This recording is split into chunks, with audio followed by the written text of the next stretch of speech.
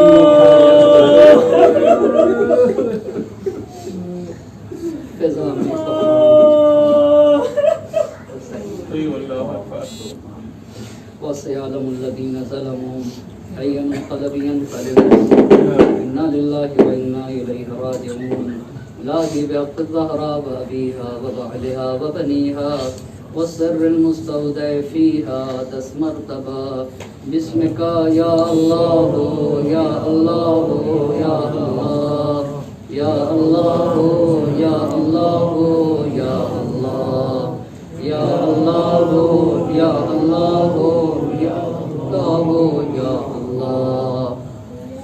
خدا تجھے واسطہ ہے محمد اور آل محمد کا ہماری اس مختصر سی عبادت کو اپنی بارگاہ میں قبول فرما. ہماری ناظروں کو رومال زہرا میں جگہ عنایت فرما. ہماری اس مختصر سی عزا کو شرف قبولیت عطا فرما. حاضری خدایا تجھے واسطہ ہے محمد اور آل محمد کا حاضرین مجلس کی تمام حاجات شرعیہ کو پورا فرما دے. ہمیں جو مقروض ہیں ان کے قرض کو ادا فرما. ہمیں جو بیمار ہیں انہیں شفاء کامل و عاجل عطا فرما. ہمیں جو بے اولاد ہیں انہیں صاحب اولاد بنا دے. معبود جن مرحوم کے سال ثواب کی مجلس تھی پاک پروردگارا ان کے چھوٹے بڑے گناہوں کی مغفرت فرما دے. ان کے درجات کو بلند سے بلند تر فرما دے. انہیں جوار سید الشہداء میں جگہ عنایت فرما. اور ان کے والدین عزیز و اقارب خانوادے کو صبر جمیل و جزیل عطا فرما. معبود وقت کے امام کو ہم سے راضی و خوشنود فرما. ان کے ظہور میں تعجیل فرما اور ہمیں ان کے اوان و انصار میں شمار فرما. ربنا تقبل منا انک انت السمیع العلیم. ایک مرتبہ سورہ حمد اور 3 مرتبہ سورہ قل اللہ احد کی تلاوت فرما کر مرحوم و مغفور کی روح کو حساب فرما.